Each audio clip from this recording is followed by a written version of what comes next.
بسم اللہ الرحمن الرحیم اللہ کے نام سے شروع جو نہایت مہربان رحم والا۔ نون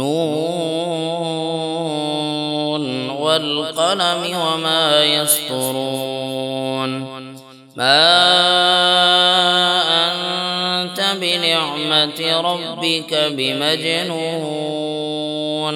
قلم اور ان کے لکھے کی قسم، تم اپنے رب کے فضل سے مجنون نہیں۔ وَإِنَّ لَكَ لَأَجْرًا غَيْرَ مَمْنُونٍ وَإِنَّكَ لَعَلَى خُلُقٍ عَظِيمٍ۔ اور ضرور تمہارے لیے بے انتہا ثواب ہے، اور بے شک تمہاری خوبو بڑی شان کی ہے۔ فَسَتُبْصِرُ وَيُبْصِرُونَ بِأَيِّكُمُ الْمَفْتُونُ۔ تو اب کوئی دم جاتا ہے کہ تم بھی دیکھ لو گے اور وہ بھی دیکھ لیں گے کہ تم میں کون مجنون تھا۔ إِنَّ رَبَّكَ هُوَ أَعْلَمُ بِمَنْ ضَلَّ عَنْ سَبِيلِهِ وَهُوَ أَعْلَمُ بِالْمُهْتَدِينَ۔ بے شک تمہارا رب خوب جانتا ہے جو اس کی راہ سے بہکے، اور وہ خوب جانتا ہے جو راہ پر ہے۔ فَلَا تُطِعِ الْمُكَذِّبِينَ وَدُّوا لَوْ تُدْهِنُ فَيُدْهِنُونَ۔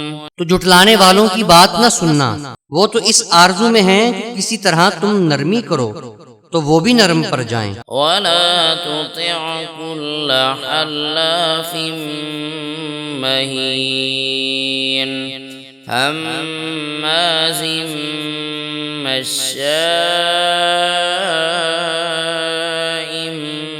بِنَمِيمٍ۔ اور ہر ایسے کی بات نہ سننا جو بڑا قسمیں کھانے والا، ذلیل، بہت تانے دینے والا، بہت ادھر ادھر کی لگاتا پھرنے والا، مناع للخير معتد أثيم عتل بعد ذلك زنيم۔ بھلائی سے بڑا روکنے والا، حد سے بڑھنے والا گنہگار، درشت خو، اس سب پر ترا یہ کہ اس کی اصل میں خطا۔ أن كان ذا مال وبنين إذا تتلى عليه آياتنا قال أساطير الأولين۔ اس پر کہ کچھ مال اور بیٹے رکھتا ہے، جب اس پر ہماری آیتیں پڑھی جائیں کہتا ہے کہ اسے اگلوں کی کہانیاں ہیں۔ سنسمه على الخرطوم إنا بلوناهم كما بلونا أصحاب الجنة إذ أقسموا ليصرمنها مصبحين۔ قریب ہے کہ ہم اس کی سور کسی تھوتنی پر داغ دیں گے، بے شک ہم نے انہیں جانچا جیسا اس باغ والوں کو جانچا تھا، جب انہوں نے قسم کھائی کہ ضرور صبح ہوتے اس کھیت کو کاٹ لیں گے۔ ولا يستثنون فطاف عليها طائف من ربك وهم نائمون۔ اور انشاءاللہ نہ کہا تو اس پر تیرے رب کی طرف سے ایک پھیری کرنے والا پھیرا کر گیا اور وہ سوتے تھے۔ فأصبحت كالصريم تو صبح رہ گیا جیسے پھل ٹوٹا ہوا۔ فتنادوا مصبحين پھر انہوں نے صبح ہوتے ایک دوسرے کو پکارا، أن اغدوا على حرثكم إن كنتم صارمين فانطلقوا وهم يتخافتون۔ کہ تڑکے اپنی کھیتی کو چلو اگر تمہیں کاٹنی ہے، تو چلے اور آپس میں آہستہ آہستہ کہتے جاتے تھے، ألا يدخلنها اليوم عليكم مسكين وغدوا على حرد قادرين۔ کہ ہرگز آج کوئی مسکین تمہارے باغ میں آنے نہ پائے، اور تڑکے چلے اپنے اس ارادہ پر قدرت سمجھتے۔ فلما رأوها قالوا إنا لضالون۔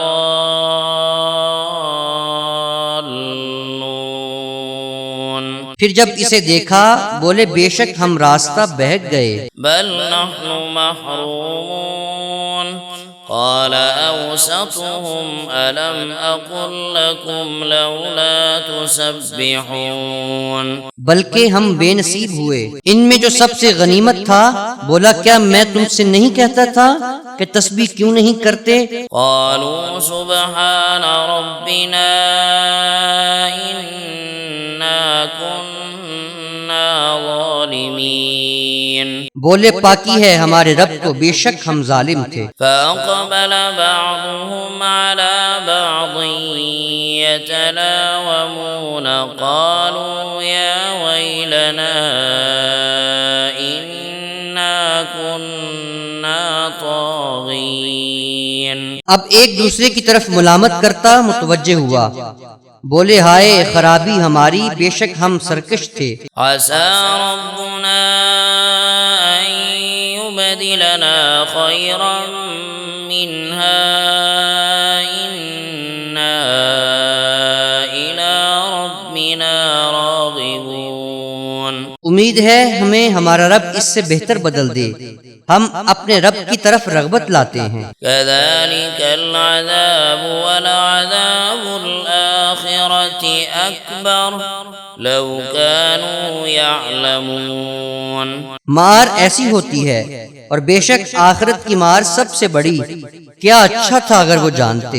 إن للمتقين عند ربهم جنات النعيم أفنجعل المسلمين كالمجرمين ما لكم كيف تحكمون بے شک ڈر والوں کے لیے ان کے رب کے پاس چین کے باغ ہیں، کیا ہم مسلمانوں کو مجرموں کا سا کر دیں؟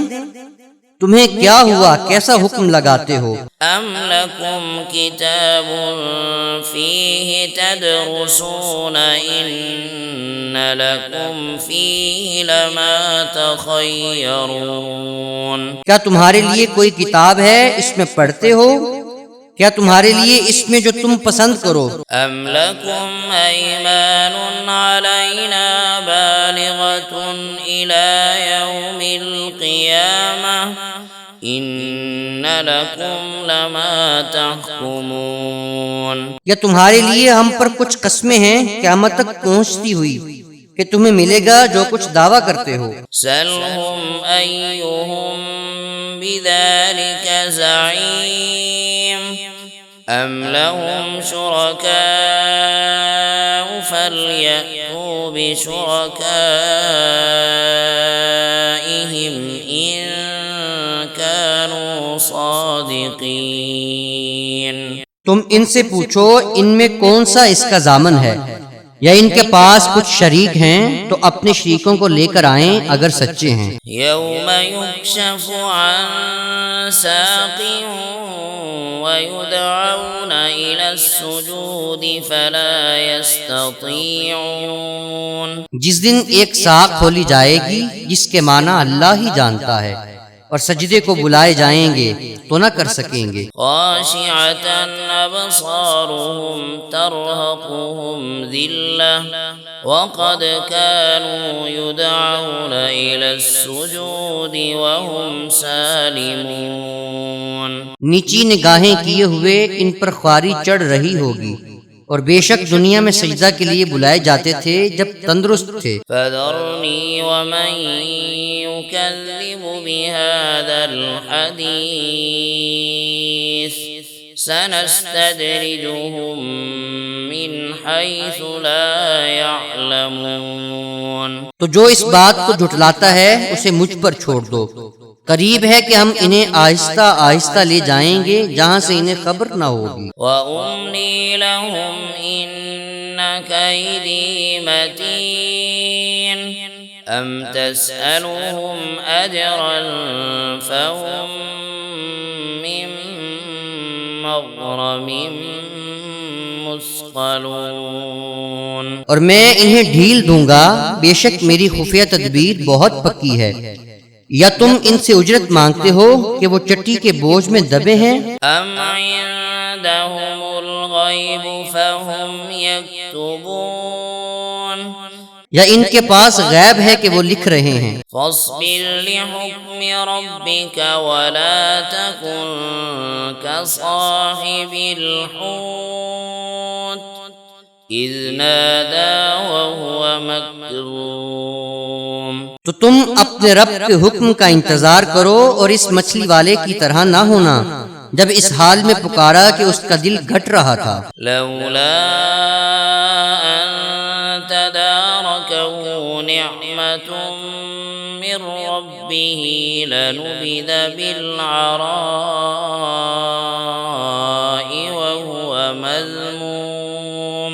اگر اس کے رب کی نعمت اس کی خبر کو نہ پہنچ جاتی تو ضرور میدان پر پھینک دیا جاتا، الزام دیا ہوا۔ فاجتباه ربه فجعله من الصالحين۔ تو اسے اس کے رب نے چن لیا اور اپنے قرب خاص کے سزاواروں میں کر لیا۔ وَإِن يَكَادُ الَّذِينَ كَفَرُوا لَيُزْلِقُونَكَ بِأَبْصَارِهِمْ لَمَّا سَمِعُوا الذِّكْرَ وَيَقُولُونَ إِنَّهُ لَمَجْنُونٌ۔ اور ضرور کافر تو ایسے معلوم ہوتے ہیں کہ گویا اپنی بد نظر لگا کر تمہیں گرا دیں گے جب قرآن سنتے ہیں اور کہتے ہیں یہ ضرور عقل سے دور ہیں۔ وَمَا هُوَ إِلَّا ذِكْرٌ لِّلْعَالَمِينَ۔ اور وہ تو نہیں مگر نصیحت سارے جہاں کے لیے۔ بسم اللہ الرحمن الرحیم، نحمدہ ونصلی ونسلم علی رسولہ الکریم، اما بعد فاعوذ باللہ من الشیطان الرجیم، بسم اللہ الرحمن الرحیم۔ نون والقلم وما یسطرون ما انت بنعمت ربک بمجنون وإن لك لأجرا غیر ممنون وإنك لعلى خلق عظیم۔ صدق اللہ مولانا العظیم۔ سامعین محترم، آپ نے سورہ قلم کی تلاوت اور ترجمہ سماعت کیا۔ سورہ قلم قرآن کریم کے پارہ نمبر 29 میں موجود ہے۔ ترتیب مصحف کے اعتبار سے اس کا 68واں نمبر ہے۔ سورہ قلم کے اندر 2 رکوع اور 52 آیات ہیں۔ سورہ قلم 300 کلمات اور 1256 حروف پر مشتمل ہے۔ زمانہ نزول کے اعتبار سے امت کے علماء کا اس بات پر اتفاق ہے کہ سورہ قلم نبی علیہ الصلوۃ والسلام پر مبارک مکی دور میں نازل ہوئی۔ سورہ قلم کا مطالعہ کرنے سے پتہ چلتا ہے کہ جس وقت نبی رحمت شفیع معظم سید عالم صلی اللہ علیہ وسلم نے اعلان نبوت فرمایا تو آقا علیہ الصلوۃ والسلام کی مبارک تبلیغ پر لوگوں نے اسلام کی طرف رخ کر لیا، اور نبی علیہ الصلوۃ والسلام نے پوری جواں مردی کے ساتھ، عزم و استقامت کے ساتھ اور حوصلے کے ساتھ اللہ تبارک و تعالیٰ کے دین کی تبلیغ کا فریضہ سر انجام دینا شروع کیا، اور نبی علیہ الصلوۃ والسلام کی مبارک تبلیغ پر جو بھی شخص دائرہ اسلام میں داخل ہوتا وہ آپ کا ہو کر رہ جاتا اور اسلام کے لیے اپنا سب کچھ قربان کرنے کے لیے تیار ہو جاتا۔ چنانچہ جب یہ ساری صورتحال کفار مکہ نے دیکھی تو انہوں نے نبی علیہ الصلوۃ والسلام کے خلاف ہرزہ سرائی کا آغاز کر دیا۔ جب ان سے اس معاملے میں کچھ نہ بن پایا تو انہوں نے نبی علیہ الصلوۃ والسلام کے لیے معاذ اللہ مجنون کا لفظ استعمال کیا۔ اللہ تبارک و تعالی نے جب یہ کفار کا رویہ دیکھا تو خالق ارض و سماوات نے قسمیہ طور پر اس صورت کا آغاز فرماتے ہوئے اس بات کی نفی فرما دی کہ حبیب یہ آپ کے لیے مجنوں کا لفظ استعمال کر رہے ہیں، آپ کی شان تو وراء الورا ہے، آپ اخلاق حمیدہ کے اعلیٰ مراتب پر فائز ہیں جس کی کسی اور کو سعادت نصیب نہیں ہے۔ ولید بن مغیرہ نامی شخص جو سرداران عرب میں تھا، جب اس نے نبی علیہ الصلوۃ والسلام کے لیے معاذ اللہ یہ لفظ استعمال کیے، علامہ آلوسی رحمۃ اللہ تعالی علیہ فرماتے ہیں اللہ تبارک و تعالی نے اس مبارک صورت کے ابتدا میں ہی اس کے 10 عیب بیان کر دیے، حتیٰ کہ یہاں تک بتا دیا کہ حبیب آپ کو ان کی باتوں سے غم زدہ ہونے کی ضرورت نہیں ہے۔ ان کی حقیقت تو یہ ہے کہ یہ جس شخص نے آپ کے لیے یہ الفاظ بولے ہیں وہ اپنے والد کے نطفہ سے بھی نہیں ہے۔ چنانچہ جب نبی علیہ الصلوۃ والسلام پر یہ آیات اتری تو آقا علیہ الصلوۃ والسلام نے پڑھ کے سنائی۔ ولید بن مغیرہ تک یہ بات جب پہنچی تو اس نے اپنے اندر موجود 9 برائیوں کی تصدیق کر لی۔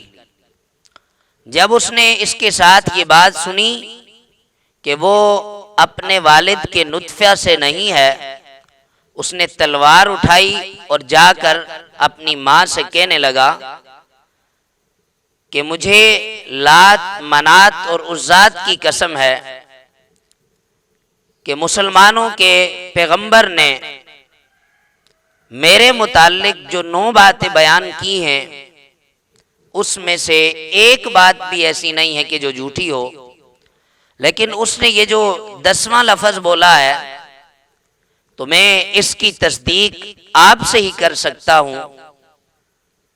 تو ولید بن مغیرہ کی ماں نے اسے بتلایا کہ جس نبی نے تجھے یہ 9 باتیں ٹھیک بتائی ہیں اس کی یہ 10ویں بات بھی ٹھیک ہے، کیونکہ تو اپنے والد کے نہیں بلکہ ایک چرواہے کے نطفے سے ہے۔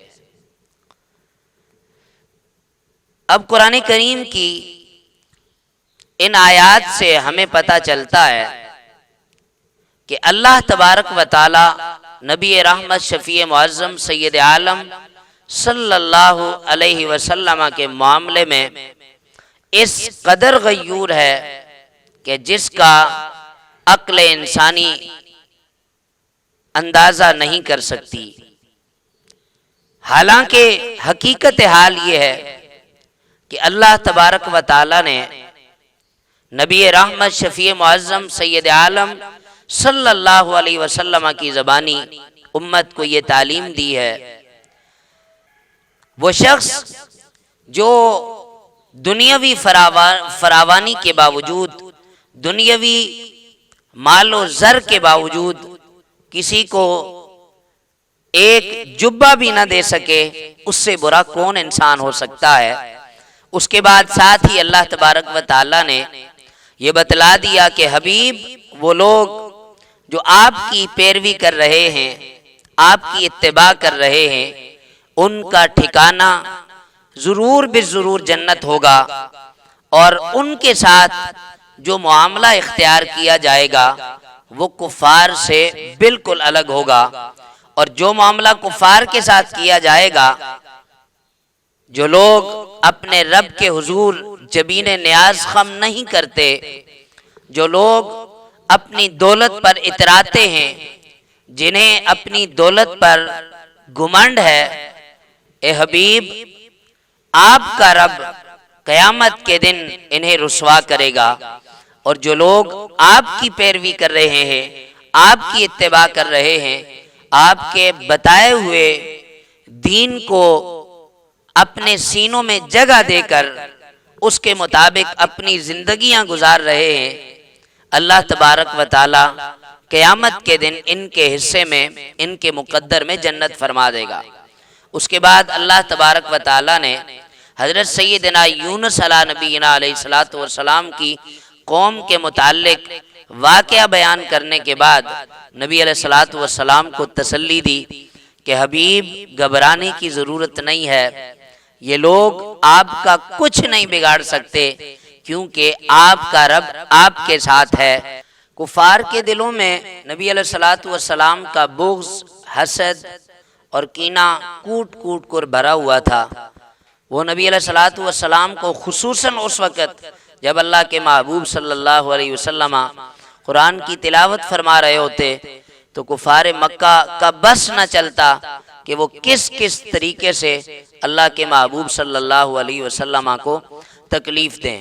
بالخصوص قبیلہ بنو اسد کے کچھ لوگ ایسے تھے کہ جن کی نظر کبھی خطا نہ جاتی، ان کی نظر بد ضرور بے ضرور لگتی تھی، اور جب وہ کسی کو نظر لگانا چاہتے تو ان کا طریقہ کار یہ ہوتا کہ وہ تین دن کچھ نہ کھاتے، اور پھر جا کر جس چیز کو، جس شخص کو یا جس جانور کو نظر لگانا ہوتی، جا کر اس کے پاس اتنی بات کرتے کہ یہ چیز کتنی اچھی ہے، یہ شخص کتنا اچھا ہے، تو کچھ ہی دیر بعد اس شخص کا خاتمہ ہو جاتا اور اس جانور کا خاتمہ ہو جاتا۔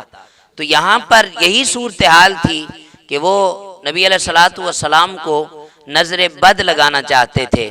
یہی وجہ تھی کہ انہوں نے کچھ قبیلہ بنو اسد کے لوگ ہائر کیے اس بات کے لیے کہ وہ اللہ کے محبوب صلی اللہ علیہ وسلم کو بری نظر لگائیں۔ لیکن حقیقت یہ ہے کہ جس کا خدا خود نگہبان ہو اسے کون نظر لگا سکتا ہے؟ جس کا خدا خود محافظ ہو اسے کون گزند پہنچا سکتا ہے؟ اللہ تبارک و تعالی نے نبی علیہ الصلوۃ والسلام کے ساتھ یہ وعدہ کر رکھا تھا کہ حبیب آپ کا یہ کفار و مشرکین کچھ نہیں بگاڑ سکتے، آپ کا رب آپ کی خود حفاظت فرمائے گا۔ یہاں پر ضروری سمجھتا ہوں کہ نظر سے متعلق چند گزارشات آپ کی خدمت میں عرض کی جائیں۔ علامہ ابن کثیر رحمۃ اللہ تعالی علیہ نقل فرماتے ہیں کہ نظر بد کا اثر ہوتا ہے، اور خود نبی کریم رؤوف الرحیم صلی اللہ علیہ وسلم اپنے دونوں نواسوں کو نظر کے متعلق دم فرمایا کرتے۔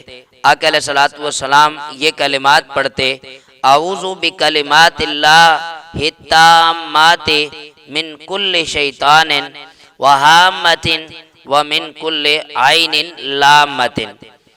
اسی طرح نبی کریم رؤوف الرحیم صلی اللہ علیہ وسلم ارشاد فرمایا کرتے کہ حضرت سیدنا ابراہیم علیہ نبینا علیہ الصلوۃ والسلام اپنے دونوں صاحبزادوں حضرت سیدنا اسماعیل علیہ السلام اور حضرت سیدنا اسحاق علیہ السلام کو یہی کلمات پڑھ کر دم کیا کرتے۔ حضرت سیدنا امام حسن بصری رحمت اللہ تعالی علیہ فرماتے ہیں کہ یہ آیت وَإِن يَكَادُ الَّذِينَ كَفَرُوا لَيُزْلِقُونَكَ بِأَبْصَارِهِمْ لَمَّا سَمِعُوا الذِّكْرَ وَيَقُولُونَ إِنَّهُ لَمَجْنُونٌ وَمَا هُوَ إِلَّا ذِكْرٌ لِلْعَالَمِينَ۔ آپ فرماتے ہیں کہ یہ آیت جسے پڑھ کر دم کی جائے تو اسے نظر نہیں ہوتی، اور اگر کسی شخص کو نظر ہو جائے تو اسے یہ آیت پڑھ کر دم کی جائے، اللہ تبارک و تعالی اسے نظر بد سے ضرور محفوظ فرمائے گا۔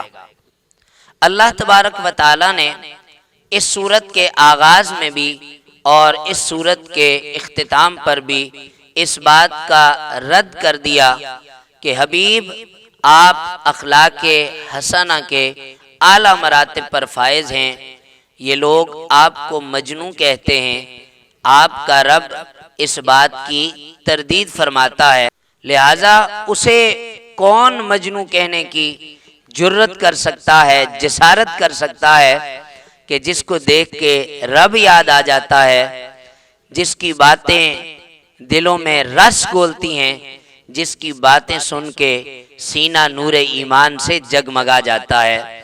سامعین مکرم، سورہ نون والقلم سے ہمارے لیے یہ پیغام ہے کہ ہم نبی کریم رؤوف الرحیم صلی اللہ علیہ وسلم کی حرمت پر کٹ مرنے کا اپنے اندر جذبہ پیدا کریں۔ اسی کے ساتھ ساتھ اس بات کی طرف ہمیں تعلیم دی گئی ہے کہ اللہ تبارک و تعالی جسے دولت عطا فرما دے، دنیا کی فراوانی عطا فرما دے، دنیا کے اسباب و متاع عطا فرما دے، یہ اس کے لیے بطور آزمائش ہوتے ہیں، بطور امتحان ہوتے ہیں، ہمیشہ کے لیے اس کے پاس یہ کچھ رہنے والا نہیں ہے۔ فلہذا جسے اللہ تبارک و تعالی سرمایہ عطا فرما دے، دولت عطا فرما دے، اس کے اندر اللہ تبارک و تعالی نے غریبوں کا، مساکین کا اور نادار لوگوں کا حصہ رکھا ہوتا ہے۔ اس کے ساتھ ساتھ ہمیں یہ بتلایا گیا ہے وہ لوگ جو نبی کریم رؤوف الرحیم صلی اللہ علیہ وسلم کی دعوت پر اللہ تبارک و تعالی پر ایمان لے آئیں، ان کے لیے اللہ تبارک و تعالی نے جنت کا وعدہ کر رکھا ہے۔ اور آخر کے اندر ہمارے لیے یہ پیغام ہے کہ اگر کسی کو نظر لگ جائے، نظر بد لگ جائے، یا کوئی کسی کو نظر لگانا چاہے تو اس کے لیے قرآن کریم کی ان دو آیات کے اندر علاج رکھ دیا گیا۔ یہ دو آیات میں حصول برکت کے لیے تلاوت کر دیتا ہوں۔ ان دو آیات کی تلاوت کر کے اول آخر درود شریف حصول برکت کے لیے پڑھا جائے، اور دم کر کے جس کو بھی نظر بد لگی ہو اس پر دم کیا جائے، اللہ تبارک و تعالی اسے نظر بد سے محفوظ فرمائے گا اور نظر بد سے شفا عطا فرمائے گا۔ آیات یہ ہیں وَإِن يَكَادُ الَّذِينَ كَفَرُوا لَيُزْلِقُونَكَ بِأَبْصَارِهِمْ لَمَّا سَمِعُوا الذِّكْرَ وَيَقُولُونَ إِنَّهُ لَمَجْنُونٌ وَمَا هُوَ إِلَّا ذِكْرٌ لِّلْعَالَمِينَ۔ سورہ نون والقلم کی آخری دو آیات نظر بد کے لیے نہایت مجرب ہیں۔ وآخر دعوایا ان الحمد للہ رب العالمین۔